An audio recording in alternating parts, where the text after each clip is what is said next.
The air in the station felt thick, heavy with an unseen presence. My breath hitched in my throat, each beat of my heart a violent drum against my ribs. I'd locked the doors, pulled the blinds, but it didn't matter. It was inside. Or perhaps it was me. I clutched the counter, knuckles white, staring at my reflection in the dark window, not sure if the shadow flitting behind me was real or just a trick of my exhausted, terrified mind.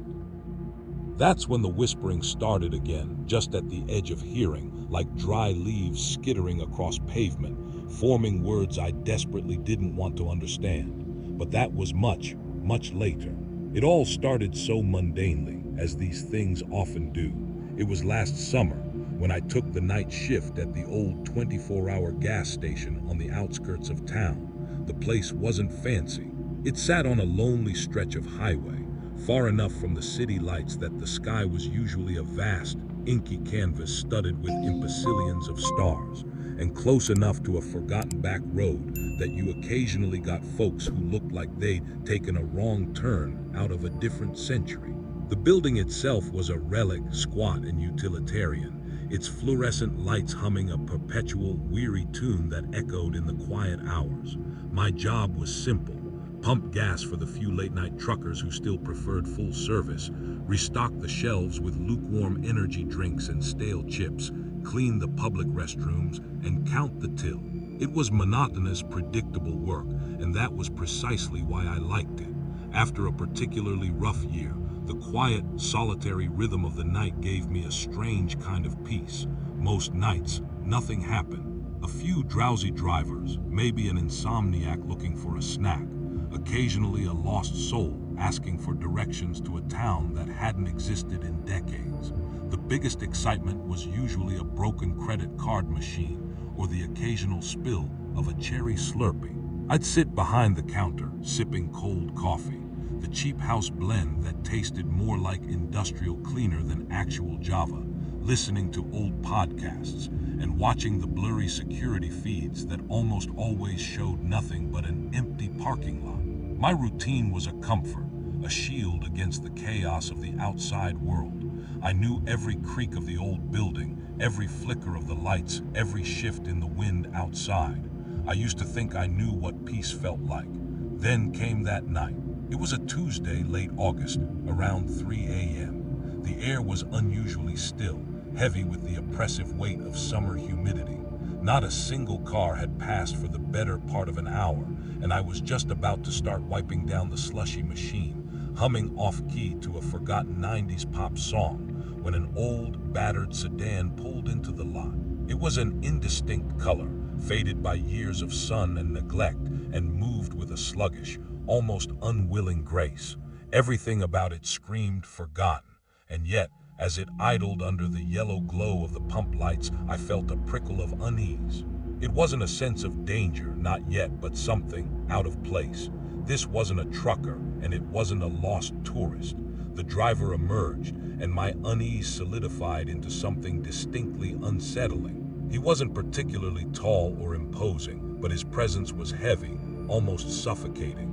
He wore a heavy, dark coat despite the humid summer night, and a wide-brimmed hat cast his face mostly in shadow. What I could see of his features seemed indistinct, like a face drawn in charcoal and then smudged. His movements were slow, deliberate, each step sounding oddly heavy on the asphalt. He didn't look around, didn't seem to acknowledge the gas station or the world outside his immediate path. He just walked towards the door, his gaze fixed on some point beyond me, or perhaps on nothing at all. When he finally pushed through the automatic doors, which groaned in protest as they always did, the silence he brought with him felt deeper than the quiet of the night.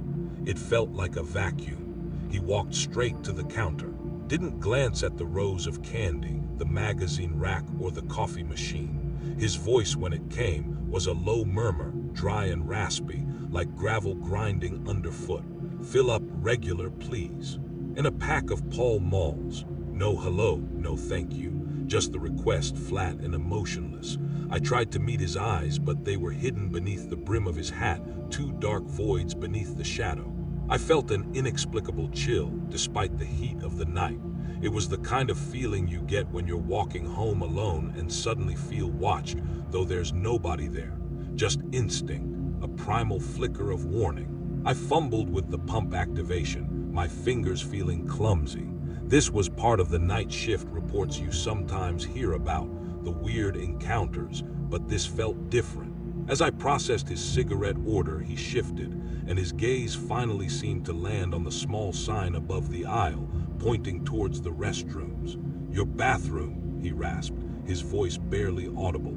"Is it clean?" The question itself wasn't odd, customers asked it all the time. But the way he asked it, with that strange, deliberate pause, as if weighing each word, made my skin crawl. It wasn't about hygiene. It felt like he was asking about something else entirely. "Yes, sir, I just cleaned them," I replied, trying to sound normal, professional, even as my heart gave a little lurch. He nodded slowly, a motion that seemed to consume him entirely, before turning and heading down the short hallway towards the public restroom. I watched him go, a shiver running down my spine. The way he moved, the silence he carried, it all screamed wrong. Something was profoundly, unnervingly wrong with this customer. He was in there for an unusually long time. The gas pump clicked off, signaling the tank was full, and still nothing.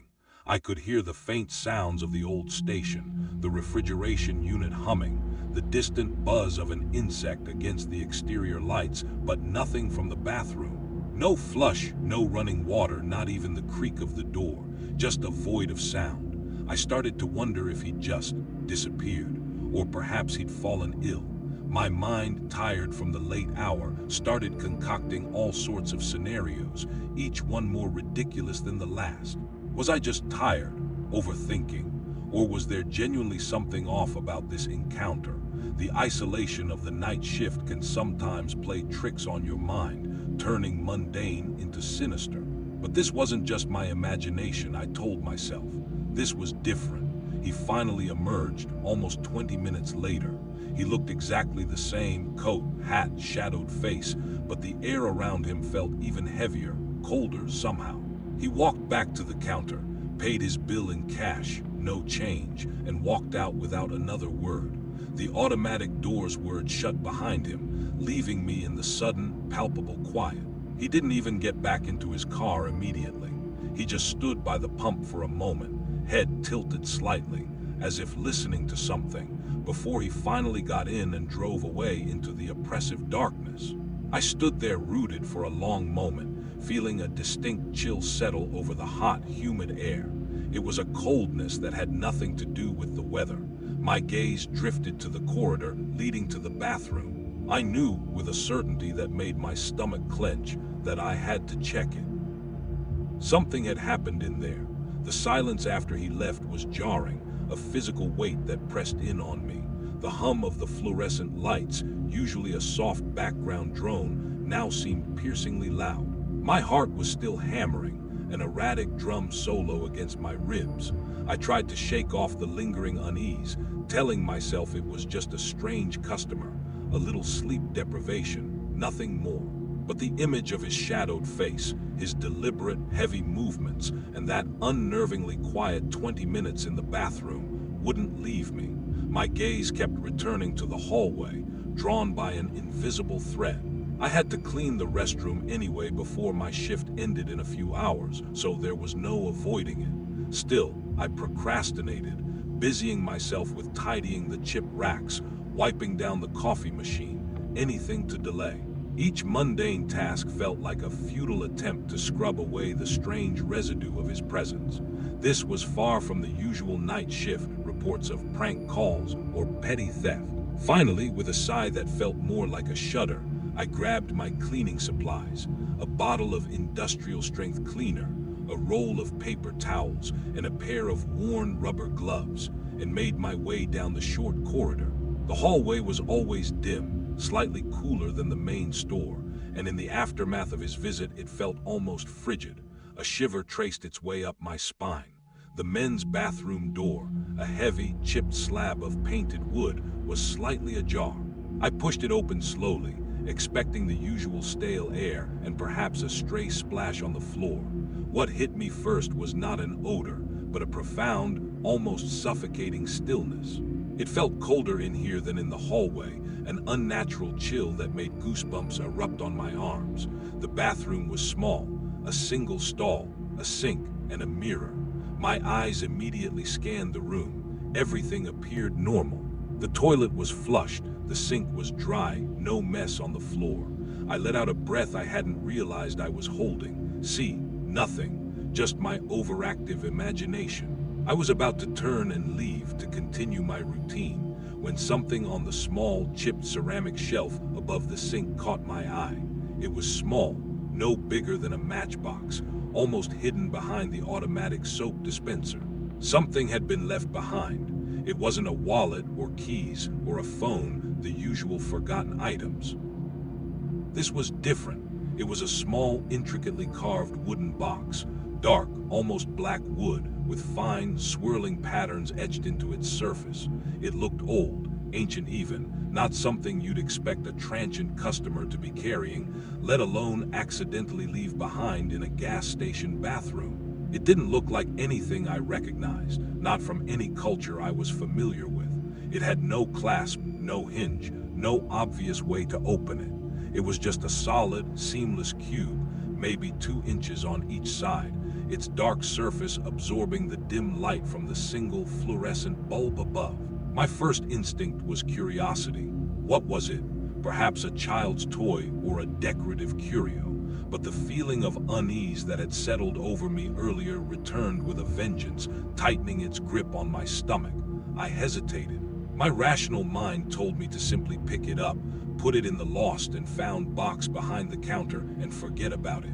It was just a weird little trinket, but another, deeper part of me, a primal whisper, screamed to leave it alone, to pretend I hadn't seen it, to walk away and never look back. The air in the tiny bathroom seemed to thicken, the chill deepening. It was as if the room itself was holding its breath, waiting for my next move.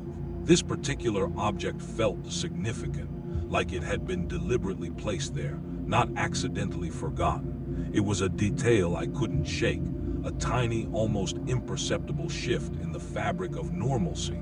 I found my hand reaching out, slow and deliberate, as if moving through thick syrup. My fingers, still covered by the thin rubber gloves I'd put on for cleaning, brushed against its smooth, cool surface. It felt utterly cold, colder than the surrounding air.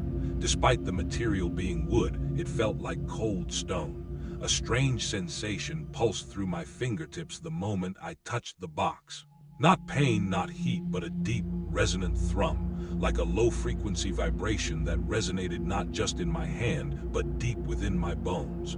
It felt alive, or at least as if it contained something very much alive. A wave of dizziness washed over me, a momentary disorientation, as if the room had spun on its axis.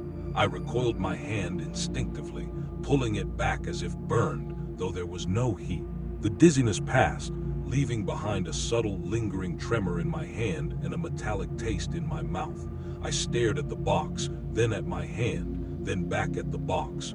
Was that just my imagination, a result of stress and fatigue? I squeezed my eyes shut, then opened them again. The box was still there, dark and silent, a stark contrast to the sterile white tiles of the bathroom. I took a deep breath, trying to steady myself. This was ridiculous. It was just a piece of wood, a weird, old piece of wood, but still just wood. I mentally chastised myself for letting a simple object and a strange customer unnerve me so thoroughly. Gathering my courage and my common sense, I decided to handle it. Gently, carefully, using the corner of a paper towel, I nudged the box off the shelf and into my gloved palm. It was surprisingly heavy for its size, dense, as if filled with lead. And that coldness permeated the paper towel, chilling my hand even through the barrier. I carried it out of the bathroom, feeling an inexplicable urge to get it out of that particular room, and set it down on the counter behind the register. Under the brighter lights of the main store, I examined it more closely. The carvings truly were intricate, tiny, almost imperceptible lines weaving into what looked like stylized, unsettling faces, or perhaps abstract symbols. They seemed to shift and writhe at the edge of my vision, an optical illusion caused by the dim lighting and my own exhaustion. No, I told myself, it's just wood. I tried to find a seam, a catch, anything that would indicate how to open it, but there was nothing. It was a perfect sealed cube. The more I looked at it, the more I felt that inexplicable pulse, that faint thrumming emanating from it. It was like a silent, vibrating chord, a constant, low hum against my internal senses. And the coldness was still there. Not just the physical cold, but a deeper, psychological coldness that seeped into the air around it. This was certainly not among the mundane items I usually found during my night shift. I considered calling the police, reporting a suspicious item, but what would I say? A strange man left a weird wooden box in my bathroom, and it makes my hand tingle. They'd laugh me off the phone. I thought about throwing it away, but something stopped me. A strange, insistent compulsion, like a tiny, insistent voice in the back of my mind. What if it was valuable? What if it was important to someone? And then there was the unsettling thought that perhaps it was meant to be found, meant to be touched. The memory of the customer's odd question about the bathroom, "Is it clean?" echoed in my mind. He hadn't asked if it was empty, but if it was clean. And he had been in there for 20 minutes. Enough time to carefully place something, to ensure it was discovered.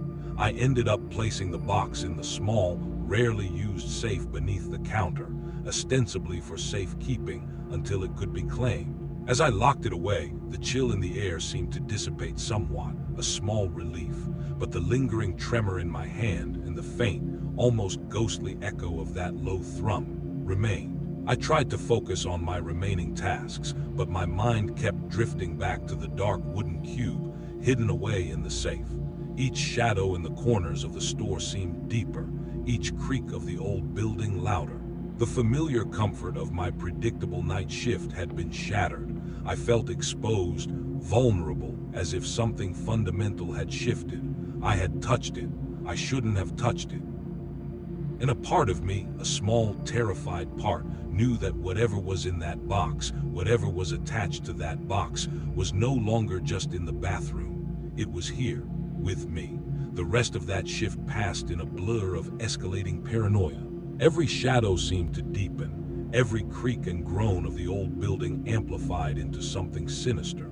I found myself jumping at the slightest sound, my gaze constantly flitting to the safe beneath the counter, where the dark wooden box lay hidden. The faint thrumming sensation in my hand persisted, a phantom vibration beneath my skin, an itching, unsettling feeling that wouldn't go away. I kept checking the security monitors, not for customers, but for, I didn't even know what. Movement where there shouldn't be any, outlines in the darkest corners of the empty lot. My rational mind screamed that I was being ridiculous, that I was overtired, and letting my imagination run wild. But the primal fear in my gut refused to listen. This wasn't just typical night shift reports anxiety. This was different, colder. When my relief finally arrived at 7 a.m., a chipper, oblivious college kid named Mike, I could barely string a coherent sentence together. He commented on how pale I looked, asking if I'd seen a ghost. I just mumbled something about a long night and scurried out the door, desperate for the false comfort of daylight. But daylight offered no real solace. The unease followed me home, clinging to me like a shroud. The first thing I did was wash my hands, rigorously, repeatedly, scrubbing until my skin was raw, as if I could physically remove the sensation of having touched the box. It was futile. The phantom vibration, the pervasive coldness remained. That day I couldn't sleep. My apartment, usually a sanctuary of quiet and safety, felt different. The air tasted stale, heavy. Every little sound, the old building settling, traffic outside, the hum of my refrigerator seemed unnaturally loud, abrasive. My thoughts raced, replaying the encounter with the strange customer, the discovery of the box, the inexplicable tremor when I touched it. I tried to convince myself it was all in my head, fatigue, stress, but a deep-seated dread had taken root, burrowing into my consciousness. I tried to read, tried to watch TV, but my mind wouldn't settle. All I could think about was that dark, silent box sitting alone in the safe at the gas station. It was like an invisible cord now connected me to it, stretching taut across the miles. The following night, my next shift was worse. Much worse. As I drove to work, the oppressive humidity of the previous night had given way to a strange, almost unnatural fog that clung to the highway, blurring the edges of the familiar landscape. It was thick, swirling, making it hard to see more than a few feet in front of the car. The streetlights seemed to struggle to pierce it, casting feeble, haloed glows that only intensified the sense of isolation. When I pulled into the gas station lot, the fog swallowed the building whole, making it appear like a spectral ship adrift in a gray sea. The familiar landmarks were obscured, and for a moment, a wave of disorienting panic washed over me. This was unlike any weather I'd ever experienced in this region. It felt personal. Inside, the gas station felt colder than usual, despite the lack of logical explanation. The artificial light seemed to dim and brighten intermittently, almost imperceptibly, playing tricks on my eyes. I kept glancing at the safe, a knot of dread tightening in my stomach. I knew it was still there. I could almost feel its presence, a cold, silent weight pulling at me from beneath the counter. The phantom thrumming in my hand had intensified, evolving into a faint, persistent ache in my bones, radiating from my fingertips up my arm. I tried to ignore it, tried to focus on stocking shelves, but my concentration was shattered. Around midnight, a truck driver came in, a regular named Sal. He was a gruff, good-natured man who always had a story and a booming laugh. Tonight he was subdued. "Fog's something else tonight, huh?" he rumbled, rubbing his arm. "Got a weird chill to it. Feels like it's watching ya." A cold spike of recognition shot through me. He felt it too. It wasn't just me. That thought, instead of comforting me, only amplified my fear. This wasn't paranoia if someone else was experiencing it. This was a shared reality, or at least a shared delusion that felt terrifyingly real. After Sal left, the strange occurrences began to escalate. The automatic doors, usually so reliable, started to open and close randomly, without anyone approaching them. A soft, almost inaudible click whoosh followed by a clunk as they sealed shut, echoing in the cavernous silence of the store. I'd spin around, heart pounding, only to find the parking lot empty, swallowed by the thick fog. Then the lights started to flicker more noticeably, not just dimming, but momentarily cutting out, plunging the store into unsettling darkness before sputtering back to life. Each time my breath would catch in my throat, a silent scream building in my chest. I started to hear things, too, soft whispers, just at the edge of hearing, like dry leaves skittering across pavement or distant static. They seemed to emanate from everywhere and nowhere, indistinct and impossible to pinpoint. Were they words, or just the frantic chatter of my own stressed mind? I kept telling myself it was the old wiring, the fog playing tricks with the sensors, my own exhaustion. But deep down, I knew it wasn't. I decided I had to see the box again, a morbid curiosity mixed with a desperate need for answers. I needed to confirm it was real, to reassure myself that it was just an inanimate object. With trembling hands, I unlocked the safe and retrieved it. The moment my gloved fingers closed around it, the intense coldness returned, sharper, more profound than before. The thrumming in my hand intensified into a palpable tremor, and a wave of nausea washed over me. The intricate carvings on its surface seemed to ripple and shift, almost as if they were moving, alive.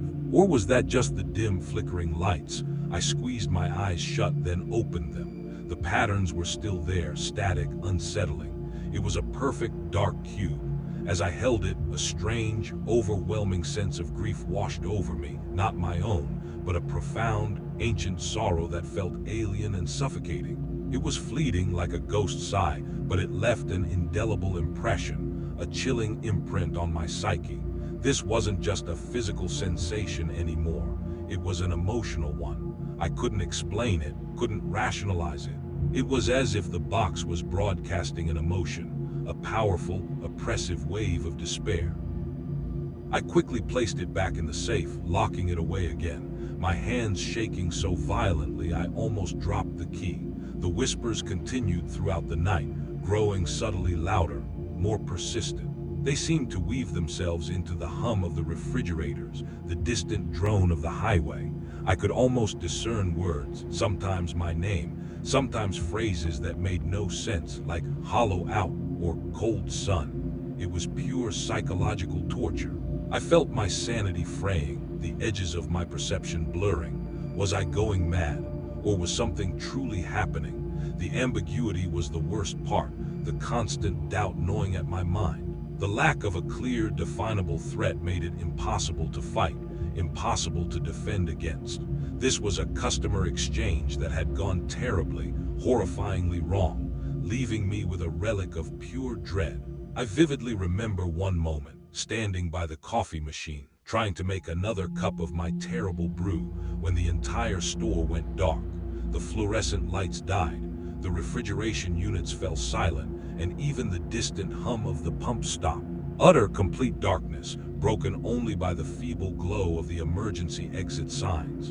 And in that instantaneous darkness, the whispers converged, surrounding me, pressing in. They were no longer distant.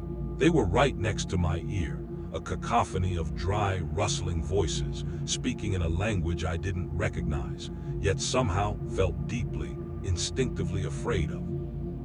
Then, as quickly as it had died, the power surged back, flooding the store with harsh light, revealing nothing but empty aisles and my own terrified reflection in the polished floor. I was breathing heavily, sweat plastering my hair to my forehead, my entire body trembling. The box. It was the box. This was all because I had touched the box. The following days and nights blurred into a cycle of relentless exhaustion and escalating dread. Sleep became a luxury I could no longer afford.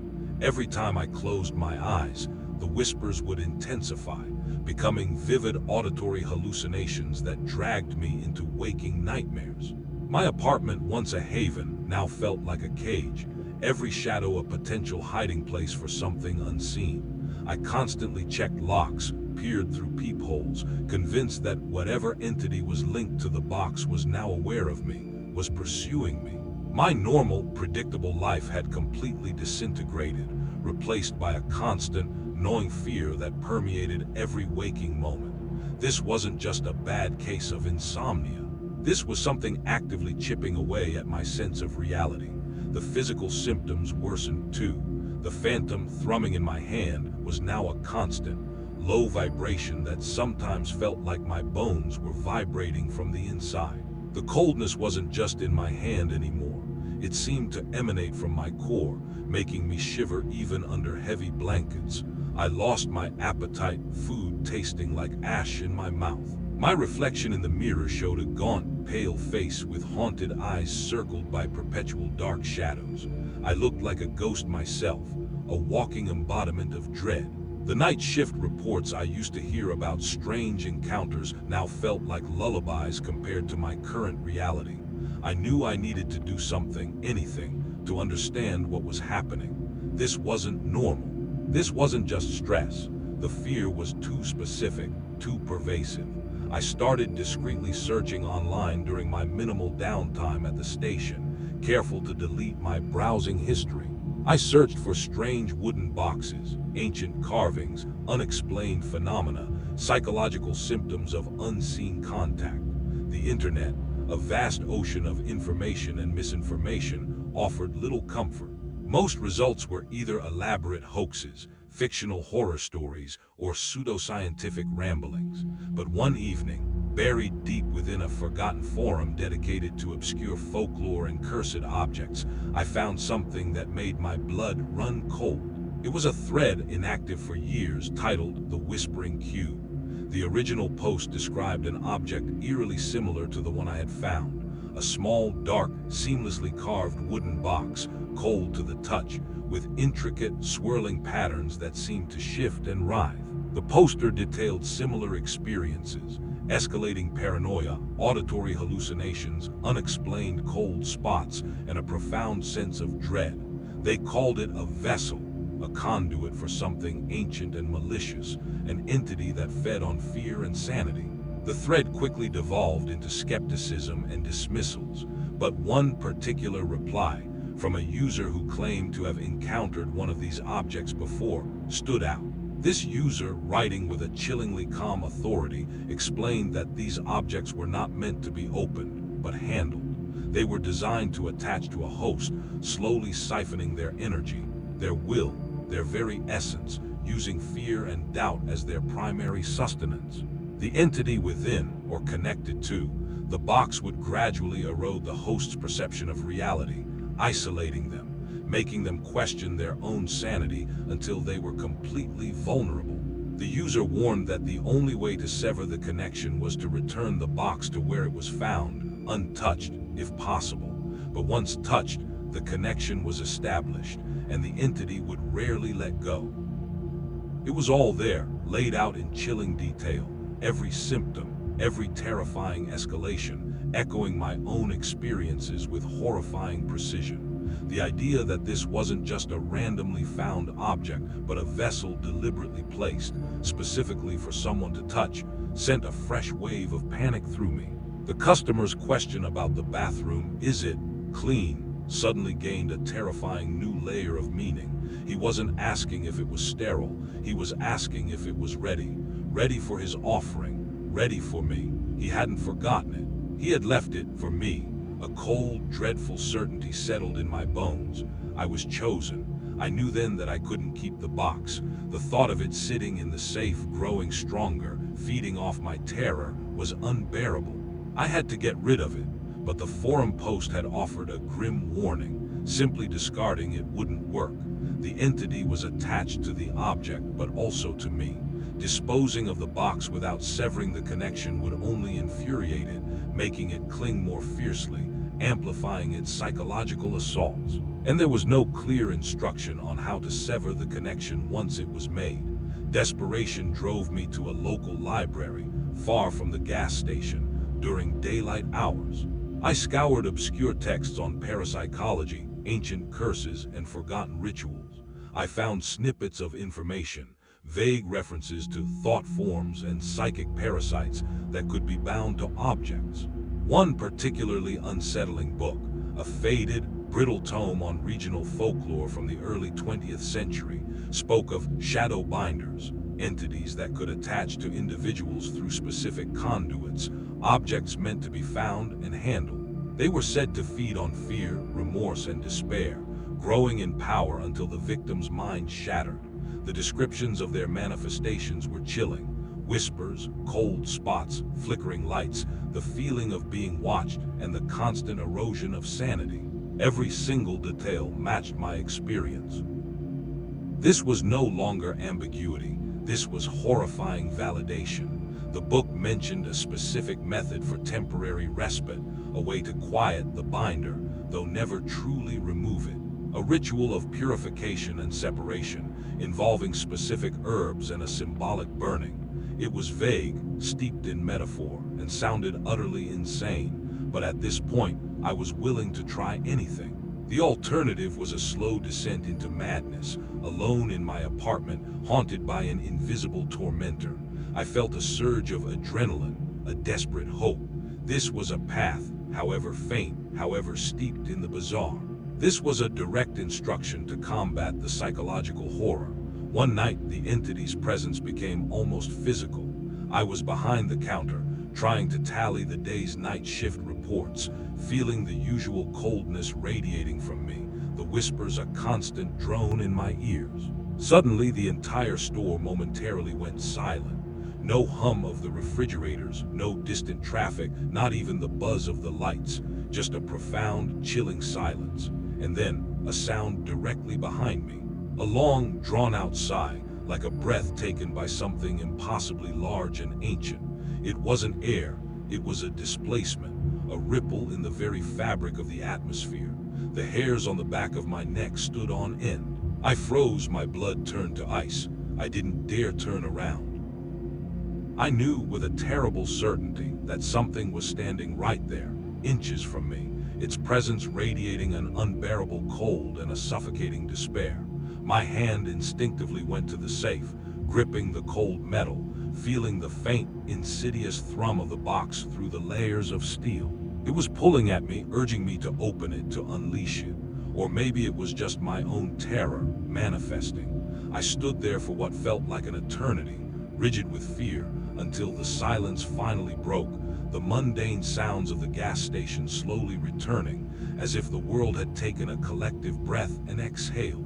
When I finally dared to turn, there was nothing there, just the empty space behind the counter, bathed in the harsh, flickering fluorescent light.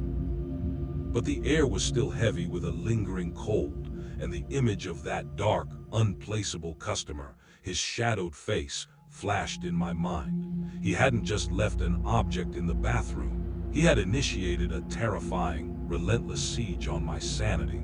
I knew then that the only way forward was to face it. We're about to go deeper into this, and the story only gets darker from here. If you're enjoying this account and want to support the channel, take a second to like the video and subscribe. It helps more than you know. Now let's get back to it. The confrontation I dreaded, yet knew was inevitable, finally came during another one of my night shifts. The psychological assaults had intensified to an unbearable degree. The whispers were no longer just at the edge of hearing. They were clear, distinct, forming malevolent sentences that seemed to burrow directly into my brain. They spoke of my fears, my insecurities, memories I'd long suppressed, twisting them into grotesque, self-loathing narratives. My reflection in the security monitors sometimes seemed warped, my features subtly distorted, my eyes hollowed out and black. I was constantly on edge, barely functioning, running on fumes of fear and a desperate, burning need for this torment to end. The distinction between reality and hallucination had almost completely dissolved. I decided I couldn't wait any longer for some elaborate ritual. I had to face it right now, with what little strength and sanity I had left. The gas station would be empty for hours. It was the perfect, terrifying stage. I was alone, always alone. I pushed the safe open, my hands shaking, and extracted the dark wooden box. The moment it was in my palm, the coldness that now emanated from my own body intensified, and the thrumming became a violent tremor that shook my entire arm. The air around me grew heavy, thick with an almost suffocating pressure. The whispers in my ears coalesced into a single, guttural hum, a low, resonant frequency that vibrated through my bones. I placed the box on the counter, directly under the harsh fluorescent lights. I stared at it, willing it to reveal its secrets, to show me whatever malevolent intelligence resided within its dark wood. The carvings on its surface seemed to writhe and contort under my gaze, not a trick of the light, but an actual, subtle motion that made my stomach churn. It was like watching tiny, unseen serpents coil and uncoil beneath the surface. I remembered the book's vague instruction, purification and separation. I didn't have the specific herbs, but I had a bottle of industrial-strength ammonia and a lighter, fire and cleansing. It was all I had. As I reached for the ammonia, a sudden, violent force slammed into the back of my head. I cried out, stumbling forward, my vision swimming. I instinctively grabbed the counter to steady myself, my head aching. There was nothing there, no one. Yet the impact had been undeniably real, a sharp, concussive blow. The entity was fighting back. It didn't want the box touched, let alone cleansed. The whispers escalated into a chaotic cacophony, 1,000 voices screaming indistinct threats and curses, pressing in on me from every direction. It was an assault on all my senses, a direct, undeniable manifestation of its rage. This was no longer just psychological. This was a physical presence, asserting itself with terrifying force. My night shift reports were about to get very, very real. My resolve hardened. This was it.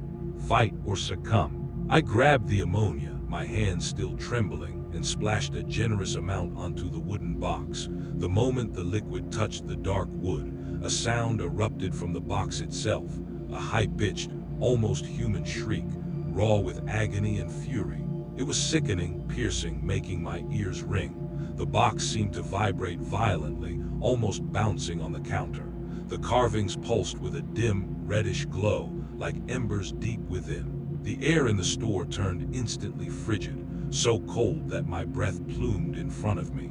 The fluorescent lights flickered erratically, one by one dying with a pop, plunging the store into near darkness, illuminated only by the faint glow of the emergency exits and the terrifying, pulsating light from the box. I stumbled back, clutching my head, trying to block out the horrendous shriek.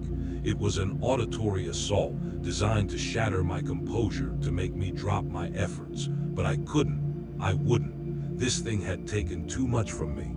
It had stolen my peace, my sleep, my sanity. I grabbed the lighter, my hand fumbling, my heart pounding so hard I thought it would burst through my chest. The shrieking continued, rising and falling in waves, mixed with the cacophony of whispers that now seemed to be screaming my name, threatening me, promising eternal torment. The entire gas station seemed to reel, the floor tilting, the walls breathing. With a desperate cry, I flicked the lighter. A small flame sputtered to life, dancing precariously in my shaking hand. I held it to the ammonia-soaked box. For a moment, nothing happened. Then a tiny wisp of dark, greasy smoke curled up from the wood. It didn't ignite brightly, not like normal wood. Instead, it smoldered, a thick, black smoke slowly rising, carrying with it an abominable stench like burnt hair, ozone, and something else, something ancient and foul, that gagged me. The shrieking from the box intensified, now laced with what sounded like impossible, inhuman growls and snarls. The pulsating red light within the carvings grew brighter, more frantic. As the smoke poured out, a shadow detached itself from the darkest corner of the store, coalescing into a vaguely humanoid form. It was tall, impossibly thin, and utterly featureless, a silhouette against the flickering emergency lights. It seemed to shimmer, its edges indistinct, like a heat haze on asphalt. It radiated pure, unadulterated cold, and a malevolent, furious presence that froze me to the spot. It didn't have eyes, but I felt its gaze, a burning, hateful stare that pierced me to my core. It was the customer, in some form, or what had been within the box, now fully manifest and enraged. This was the entity. This was the confrontation. I couldn't move. My legs were like lead, my throat constricted. All I could do was stare at the horrifying apparition as it slowly, deliberately, began to advance towards me. Each step it took was silent, yet the ground seemed to vibrate. The screams from the box and the whispers around me reached a fever pitch, an infernal symphony of psychological horror. The room grew colder and colder, until my very blood felt like ice. The shadow raised a hand, a long, skeletal, indistinct limb, towards me. I felt an invisible force pushing against my chest, a crushing weight that stole my breath. This wasn't just a battle for my sanity, it was a battle for my life. With a surge of pure, desperate adrenaline, I forced myself to move. I wasn't going to let this thing win. This wasn't going to be another tragic night shift report. I grabbed the ammonia bottle again, and with a guttural roar of defiance, I flung the entire contents at the approaching shadow. The liquid hit the entity with a sickening hiss, like water on a hot stone. The shadow recoiled, a ripple passing through its form, and the air filled with a faint, acrid smell, like something burning that shouldn't be able to burn. It shrieked, a sound that seemed to tear at the very fabric of reality, a sound of pure, unadulterated pain and fury. The force that had been pressing against me suddenly dissipated. I didn't wait. As the shadow reeled, I grabbed the box, still smoking and shrieking, and ran. Not out of the store, but to the back room, to the industrial incinerator we used for trash. I threw the box in, slammed the heavy metal door shut, and hit the ignition button. A roar of flames erupted within the incinerator, the heat immediately fighting back against the insidious cold that permeated the air. The shrieking from inside the incinerator was unimaginable, a tormented, furious howl that was quickly drowned out by the roar of the flames. The smell intensified, growing unbearable. I leaned against the wall, dry heaving, my body racked with tremors, my mind screaming. I had burnt it, I had destroyed it, But had I survived, the roar of the incinerator eventually subsided, replaced by the faint crackle of dying embers. The overwhelming stench of burnt ozone and something utterly foul lingered in the air, clinging to my clothes, my hair, my very skin. I stood there, leaning against the cold metal door of the incinerator, gasping for breath, my entire body shaking uncontrollably. The terrible shrieking had stopped, but the echoes of it, along with the cacophony of whispers, still reverberated in the hollowed-out chambers of my mind. The oppressive cold in the store had begun to recede slowly, incrementally, but a penetrating chill had settled deep in my bones, a permanent resident.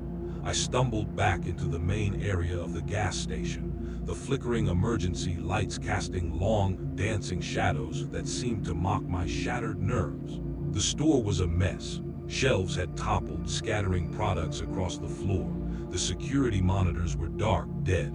A fine layer of dust, almost like ash, covered everything. It felt like a war zone, a battlefield where I had fought an invisible enemy, and somehow, by some miracle, survived. But the victory felt hollow, tainted by the profound psychological scars that now marred my existence.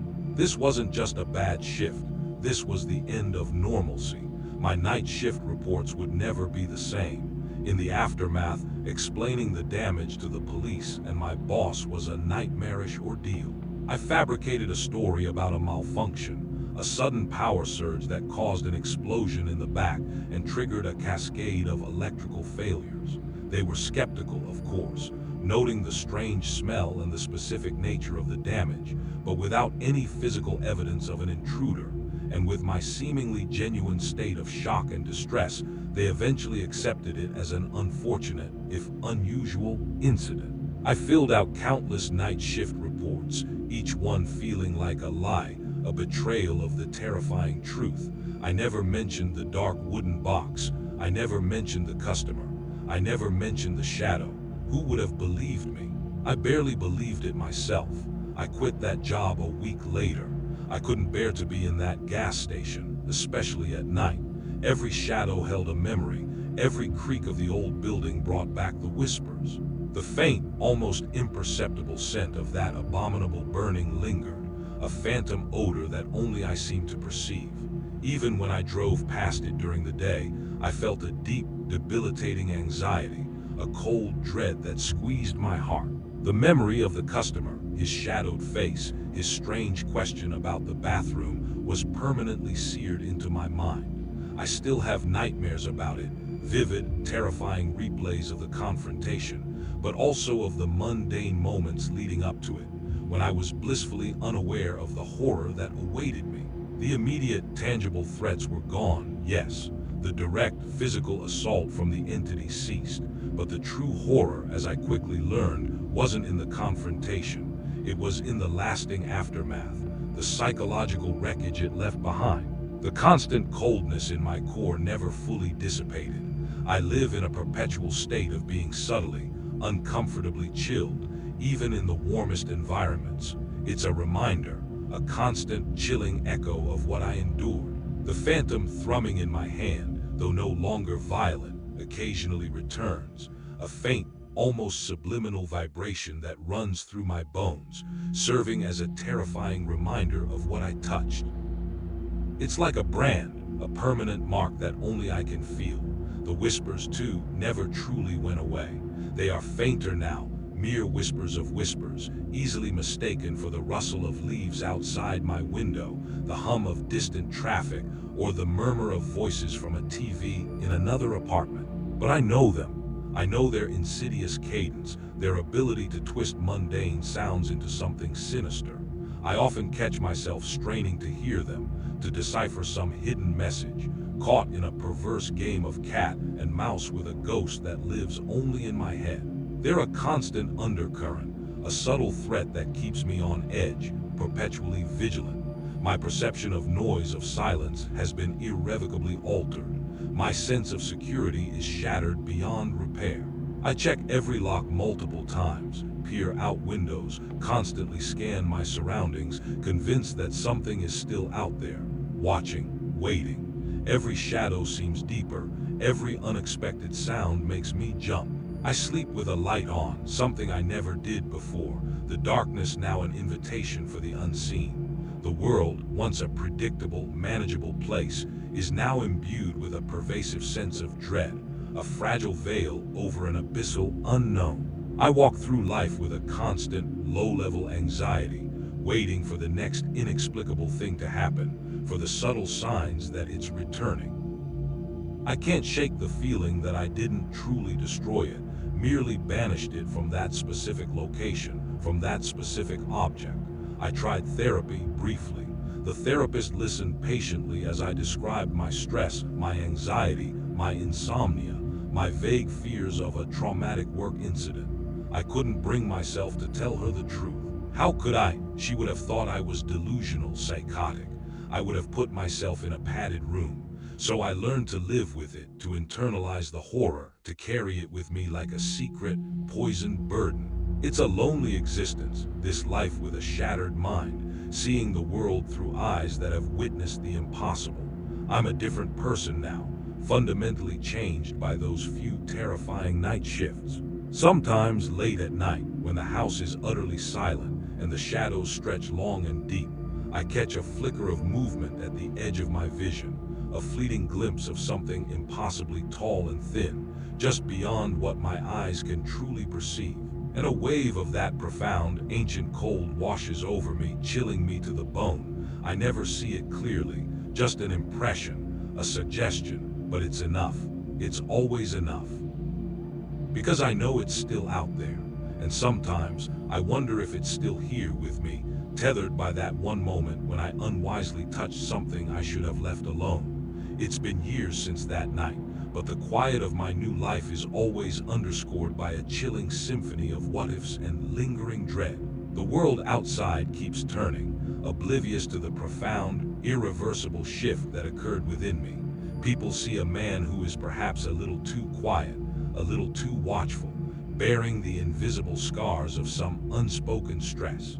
They don't see the perpetual frost that settles around my heart, or the subtle tremor that occasionally runs through my hand, a constant reminder of the alien cold I once welcomed. The whispers are my constant companions now, sometimes fading into the background, sometimes pushing insistently to the forefront of my mind, reminding me of words I can almost grasp, meanings just beyond my understanding. I'm always listening, always scanning, always waiting for the next sign that the veil between my reality and whatever horrors lie beyond is thinning again. It's an exhausting way to live, a constant vigilance against an enemy that has no shape, no form, only an insidious psychological presence. I didn't vanquish it, I merely survived. And survival in this context feels less like a triumph and more like a never-ending sentence. The box, consumed by fire, is gone, but the connection, the imprint, remains. It's a parasitic relationship. It took something from me, and it left something behind in its place, a profound, unsettling knowledge that the world is far stranger, far more terrifying than we dare to imagine. I wonder if anyone else has ever found such a box, if they too live with the lingering horror of an accidental touch, or if I am truly alone in carrying this particular burden. Share your theories, your own experiences, if you've ever felt this chilling presence. Because even now, as I speak these words, I feel a prickle of cold at the back of my neck, and I know, with chilling certainty, that the danger, the uncertainty, has never truly gone away.